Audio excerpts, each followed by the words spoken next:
What's going on, y'all? Part two, Philly Freezer, Philadelphia Freeway, picking right back up where I left off on part one. So here we are in part two. So I left off at bumping into him in the studio and them saying good things about me to the engineer.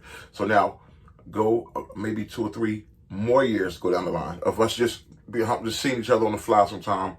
Boom, boom. 2 or 3 more years down the line, and 2 or 3 more years down the line, and this is during the time now. Well, let me just go right in. 2 or 3 more years down the line, I'm on like my 6th, 5th project. Like I said, I did a lot of projects, and Free was always hard working. So just passing at the studio, me and him, see all that with the engineer and stuff like that. And from afar admiring how hard he worked, you know what I mean? We'll bump across Siegel there sometime, but I'm sure they use a lot of studios, but this particular spot was like Freeway's main spot. I know it wasn't Philly because he would book like big blocks of time sometime. Sometimes I just have to wait a couple of days so I could get, all right, Freeway gonna have these couple of days, he doing this, that, and the third. All right, cool. So boom. So whenever I could get in, I was the next guy. I was the guy recording heavy. It was Free and me. You know what I mean? So he would go in, and sometimes he'll see me and just like, dang. Like, all you can do is like honor that each other is working. You know it. And yeah, he working hard. Yeah, he working hard. And I was doing it independently off my own buck. You know what I mean? And at this time, so was Freeway. And I respect that about Freeway. During a lot of the controversy when Rockefeller was falling apart and it was rifts and stuff like that, Freeway did a good job of pretty much keeping his head down and plowing away, just working. Freeway was like, yo, I ain't about to let my buzz go nowhere. He wasn't trying to be super famous. He's like, yo, I'm not trying to be bougie. I'm just working. He was just putting out songs, features, jumping on people's stuff, features, you know what I mean? He was getting paid. Features and all type of stuff. And he was dropping, I remember he had a thing called March Madness. He was dropping like a song every day of March and stuff like that, or he was just working hard. And I really respected that, you know what I'm saying? And, but mind you, one day I'm in there recording this track. My man, for the Saint Glory project. Mind you, this is one of my gospel joints, but this one here had some gospel on it, but this was more just wanted it to be a positive joint. It was to boost my man's clothing line. My man Pride, my man King started a clothing line called Saint Glory at the time. And this was all about, it was 8 tracks, it was about boosting his clothing line. So I'm in there recording a joint for that called Go Broke Doing It. GBD, Go Broke Doing It. So I'm in the studio. I think I was early that day. I had like a big block early in the day or whatever. Go broke, doing what I gotta do. Recording this joint, Go Broke Doing It. It's tight work too. How did that joint go? My foot, oh y'all? Thought I was losing that. Something. Man, I forget the hook, man. I make so much music, bro. But this Go Broke Doing It was something to encourage people to go broke investing in your dreams. If you're going to invest in something, don't invest in guns and violence. Invest in your dreams to make something up. And I don't care if it's rap, whatever it is, give it everything. Invest your own dollar. I was talking about how it all started with a paycheck. You know what I mean? And invest in my paycheck. Now for all y'all, why the hook is not coming to me, but Go Broke Doing It. To all y'all seem like I'm losing it. GBD, Go Broke Doing It. I'll let y'all hear that joint one day. But that joint was pounding, so Freeway, his session was set up to be after mine that day. So he happened to come up in the studio, come up into the session up on like the 4th floor, the 3rd floor that I call the 4th floor because the joint was like a tower. So he comes up and my joint is just basically, I'm pretty much getting done. I'm just done my joint, but you just hearing them, Fo was like putting a mix on it and about to bounce it over so it could be locked into the system, saved into the computer, the system. But you hear that joint, Free comes in, he's by himself. And it's just me, I'm in there by myself with Free. And that joint is punching. Go Broke Doing It. Boom, boom. And he's like, whew. And he's like feeling like, yo, that joint is crazy. He's like, yo, that joint is crazy. And he's saying that's crazy. And blah, blah. And I think I come out, yeah, thanks, man. Yeah, just working hard. And then him and Fo talking. It was just like small talk. So now we all in the actual recording room at the engineer board, laughing and talking. So this was like, it was like guards down. And while we're talking, all of a sudden, Free is saying something. I'm looking at it. All of a sudden, the ground goes boom, boom. And it just stopped our conversation. We felt it. Then all of a sudden, the joint went again, like, boom, boom, boom, boom, boom, boom. Dude, it was an earthquake. I don't know how many of y'all remember that earthquake in Philly.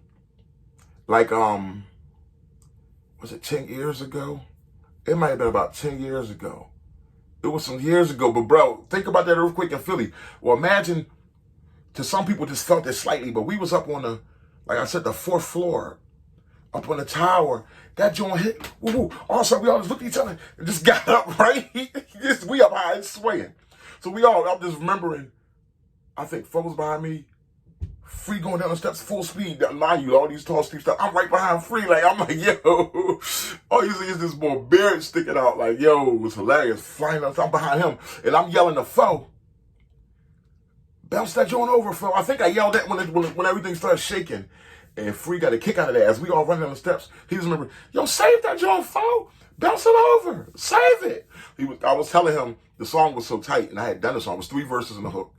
Telling him to save it, lock it in, so it don't get lost. All that hard work I did. It was wild, man. It was wild. So we laughed about that. Things calmed down. We all go back inside the studio like, wow, that was an earthquake. We all bugged out about it. People's phones had no signal because everybody trying to make calls at the same time. We all bugged out about it. So now we all come back up in the studio. It's calm now. That was my first earthquake. It was just wild, you know what I'm saying? And the way we felt it by being up so high, and it's probably like an old built structure, it was scary, bro. It was like unbelievable. So now, earthquake shakes up everything. Earthquake shakes up all that cool. Earthquake shakes up all that, like, humbled. Like, it's just like we came back, man. We were just all just like blown away. It's like, yo, it just show you how fast everybody can be going. You know what I mean? But he was just kicking. He's like, yo, I heard what you, phone save it. So, he's bitten off that. I'm bidding off how fast we all got to the step. How I was like right up on his back. We all going down. It was hilarious, though. It was like a train coming down those stairs, bro. And they was steep, though. It was a lot of steps to go down, bro. So, mind you, he attempted to say like, yo. And he come like, yo, you know we went to school. You know we went to school. I'm like, yeah. I know West Philly Highway. He's like, yeah. We shake hands and start laughing now. You know what I mean? It like happened naturally for us to really go and rehash. You know what I'm saying? So I'm like, yeah. He's like, yo, we start laughing. Like, that joint. Like, yo, I'm like, yeah, remember the lumberjacks and everything? Yeah, he's like, yeah, them niggas. He was laughing, but he's like, yeah, man, them niggas like bit my style or something. Like, he was laughing. It was all a joke, but he was just laughing about that time zone. I'm like, yo, you crazy. I remember your joint happy if you know it, slap a chick. He's like, yo, laughing. Like, y'all remember them niggas, was jealous of you, blah, blah, blah. So we laugh and kick, like, yo, man, we got to do a joint. I was like, definitely, man, we got to do a joint. And I already remember how much he was liking that joint. I'm like, yo, we'll link up or whatever. We exchanged. I'm like, yo, no, we was kicking it. I was like, we'll link up or whatever. I'm like, yo, we going to get up. I'm going to get up at you real soon because I'm doing this joint for my man. He's doing like a joint for a clothing line called St. Glory, my man. So I'm like, we'll link up for sure, do a joint. But when I got home, I thought about it. I was like, yo, that's kind of dope. That's dope, you know what I mean? I'm like, yo, here you talking about this dude, a devout Muslim, and a straight up devout Christian coming together to do a song together. I'm like, wow, that just goes to show you how thorough Freeway is and how much of a rapper and an artist he is. Hard worker and a humble dude, mind you. So I go home and I'm thinking, I'm like, yo, should we do a joint? But I'm like, you know what? He was already feeling that joint that he heard, and I could, and the beat was banging. It had that Freeway feel to it. I'm like, it had that beat. It was perfect for Free. And I said, you know what? Since he was feeling that joint brung that out of him. I said, yo, I told Fro, I reached out to Free. We talked on the phone, like, yeah, keeping it respectable and everything. He was the thoroughest boy. Like, he knew he wasn't coming. At the time, this was a positive joint. He didn't cuss on the joint or nothing. But I told him, I said, yo, I took my third verse off of it. I said, yo, you might as well just jump on that joint. He was going back in the studio the next day. One thing about in life, you got to be a person that jumps on top of opportunities too. So I said, no reason for us to drag it out. I said, you know what? You felt that joint. I'm going to pull my third verse. Just jump on that joint. So, mind you, Free jumped his third verse on that joint. It's classic, unbelievable, killed the song. You know what I mean? It killed me on my own joint, even though it was a positive joint, but he killed that joint. But also, I want to bring this out. I have to, as a rapper, the rapper in me. Like, now, if we did a joint together, it could have been a different exchange, you know what I mean, on the joint. But my joint is banging because I painted the frame on there. I did 2 verses, then he goes third. It still paints the framework of the Go Broke doing it. And of course, I created the hook, but it's like, I always tell people, like, yo, if I would have knew it was joint free, I would have just been like on some, like, I'd have probably been more in a competitive, positive mood rather than it being a solo joint where you just want to really focus on the message. You'd have been focusing on the message with a competitiveness to it because, like, yo, it's you and Freeway on here. You better do your thing because you know he known for body and songs. You know what I'm saying? Especially in his feature game. He's one of the best top feature rappers in the world when you talk about featuring on people's stuff. You know what I mean? And also, I always laugh because I always talk about and y'all listen to this analogy. This is something real. This is a rap-related analogy. This is wisdom right here talking to you. For you rappers out there, I always say that people say, yo, Eminem body Jay-Z on his own joint, or people will say like a rapper body somebody on their song. And it does happen. But sometimes you have to remember the person, the artist who's the song is going to be on their project, he made that song. Usually you make a song with a big picture in mind. You know you're making a whole album. So the song is a carry-on of everything you're talking about on a whole album. You have a big picture in mind. It's like, you know what I mean? So a person who comes just to do a feature, they just going to come do what they do, slice it. They ain't got to do a lot of thinking. They're going to come do what they do, kill the verse, and that's it. So you might be focused on painting a picture that's stretched out for a whole album so people get the full big picture view. But that person just killed that verse. It's all right. That happens. Because if I go on somebody else's joint, I'm going to kill it because I'm the new voice on the album. First of all, you're the different voice on the album out of nowhere. And then if you really bring it, you know what I mean? It's like, yo, you're going to kill. It's going to really stand out. That's just the way it goes. You know what I mean? But I always equate it with somebody that's working on a marriage. Like, yo, you got this marriage, a whole life you living. You ain't trying to dog your wife all the time. You know what I mean? Thug her out over there. But it's like compared to somebody, your marriage goes stale and somebody just have a one-night stand with your wife. It's like, yo, they just coming to perform. You know what I'm saying? You done performed for years for your wife. You tired. You know, you're going through different things and life is happening. Compared to somebody just hit it one time. I mean, sorry for this analogy, but it's a real analogy. Just giving everything. They trying to perform. They trying to outdo whoever. You know what I mean? And it's like, okay, they might hit it harder than you that one time. You know what I'm saying? But you did that many times, and overall your visual was on the whole picture. And they just came and hit it, dog it, and just disrespect her and leave. That's a terrible analogy, you know what I'm saying? I pray that don't happen to anybody out there. But I'm just saying, that's what featuring on a song is like. You don't care about, I mean, not saying you don't care about the whole project, but it's not your job to care about the big picture. You here for one thing, sexing you out. You ain't here to pay bills. You ain't here to help raise kids. You ain't here for none of that. You in and you out. You know what I'm saying? So Go Broke Doing It is a banger, a classic. Freeway was in and he was out. You know, he banged, he killed the joint though, bro.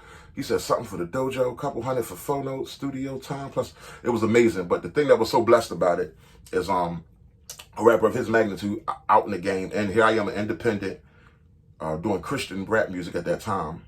And this brother just jumped on the joint, man. Gave me a whole 16, killed the verse, retweeted it on his Twitter, and just, you know what I mean, like, yo, let it promote, you know what I'm saying? Shout out to Freeway, shout out to my man King, shout out to St. Glory. That was a nice time in life, that was a nice moment in life, you know what I mean? But getting into more on Freeway, man, dude's a good dude, man. And also, I mean, he's just an unbelievable artist, man. I mean, he showed you an example of persevering through your pain, through what you go through. I mean, you know, he went through the health thing. He got a new kidney, you know, I think his kidney failed. He's been through a lot, man. You see him, like, he might have lost weight, but you see him still got that same humble spirit. He's still eating on these tracks. It's amazing, you know what I'm saying? I seen a joint recently with him and RJ Payne. RJ Payne is a boy, he's killing it. He killed it. Then Freeway comes on and he kills it. I'm like, oh, listen to Free. Free gets nasty, man. I'm telling you, Free is the feature song king. When you talk about features, you know what I mean? Y'all wait till the top 10, the rap-related top 10 of all time features come out. But yeah, in a nutshell, man, that's, oh, okay. Let me go on. After he did that for me, man, he had a concert somewhere in Jersey. I remember my son being like maybe 1 year old, 1.5, going on 2. And me and my boy, I went and supported him, man. He had a show. It was like at a park, something he was doing for a community out in Jersey, man. And people was out there deep, and I brought my boy. I just wanted to support him, you know what I mean? Found out where the joint was. That was a long way to get there, man. I was in Jersey going in circles. But rode out there with my son, me and my boy, my son. And just was there to support him, just felt it, you know what I mean? He was doing all the bangers, you know what I mean? Freeway in the place with y'all, and I got where they take the rock. And what we do is wrong. It was a nice mix. He did a nice set. And he came off, man, he showed it, man, on a microphone, man, while he was up there. He shout out, yeah, my man, Mark Cornelius, because that's what I was going by. He gave me a shout out, man. Then afterward, he came out and busted up. You know, it was love. You know, we kicked it, yeah, it's my little guy, you know what I'm saying? So that was also a great memory, man. Busted up with him for a minute. And then I was like, yeah, man, you did a good job. Boom, boom, boom, boom. Just wanted to show him support. It was my way of saying, also a way of saying, like, yo, thanks, man. Like, what you did, you ain't have to do it. You know what I'm saying? So from there, made my move, you know what I mean? But who knows in the future, man, me and Free, when he hear I'm back in this rap bag, when he hear I'm back in this bag, who knows in the future, we might have to link up and do something, man. But right now, just let's just pray for him and his son. You know what I mean? Condolences to that brother. Free is a true artist, man. My personal perspective, like, I remember, you know, he overcame a lot. Even, that just go to show you, even a battle can't stop you from making money. He lost that battle to Cassidy, remember that? But that never stopped him from his relevance and just dishing out beautiful music. You know what I'm saying? It doesn't matter. And I mean, it's like, much respect to Cassidy. Okay, Cassidy beat him in a head-to-head. But overall, when it comes to like whose music I would personally listen to more, it would be Philly Freeway. You listen like the What We Do Is Wrongs. Mind you, I know that they have like features with Jay-Z on them, or like Fire. Free has some joints, man. It's be seeking a place with Young Free, and I got what it take to rock the mic right, yeah. But I'm just saying, Freeway's music is more stuff I want to listen to. Now, the two joints that really I really bang with of Cassidy, of course, was the joint featuring R. Kelly. Girl, and when I come to my hotel, baby, I give you my room key. And then the other one, of course, I'm a hustler, I'm a hustler, homie. Nigga acts, but that's an unbelievable Jay-Z sample. That joint just pulling the beat is punching with Swiss beats. So both of those artists are heavily supported, and they both from Philly. That's what makes it great. I'm not trying to say one is better than the other. I'm saying as far as music-wise, what I'm a rider, I would prefer the songs of Freeway. You know what I mean? Song-wise, you know, just music, song-wise. And then if you, of course, now you're talking battle rap, then you prefer Cassidy, whatever. But I'm just going to show you that there's room for every kind of artist out here. There's room for the battle rappers. Cassidy's doing his thing, eating cats up in the battle leagues now. Freeway is still doing his thing. One of the longest tenures, too. Both of these guys long tenured. Freeway's still doing his thing, pushing out independent projects and just working. You know what I mean? So shout out to both of them, man. But shout out to Philly Freeway. This your boy Big Poe, rap related, meeting Freeway. I'm sure it's something that I done forgot or left out. That's just the way it goes. But I just wanted to try to cover the story of Philly Freeway as best as I could. You know what I mean? Great dude, you know what I mean? Like they say, we give people their roses now, man. We tell people we love them now. We tell people we got love for them. We appreciate our Philly rappers right now. We appreciate everybody right now, not just rappers, you know. But right here, in the confession booth, baby, your boy Big Poe, I try to just keep it rap related. You notice I don't go into a bunch of nonsense. One thing you're going to notice about on here, I don't get into a bunch of negativity and stuff that's outside of rap music. I'm here to bring the rules back in this thing, to bring the focus back on rap, for these young people to know they ain't got to try to kill nobody, diss another rapper, just to do their thing. It's about bringing the focus back on rap music. You know what I'm saying? That's what it's about. That's it, man. That's it. It's about rap. It's about the lyrics. Are you nice? Are you hot? Or are you not? Can you make songs? Can you not? You know what I mean? Man, I know it's going to be something I left out, but that's it. Your boy.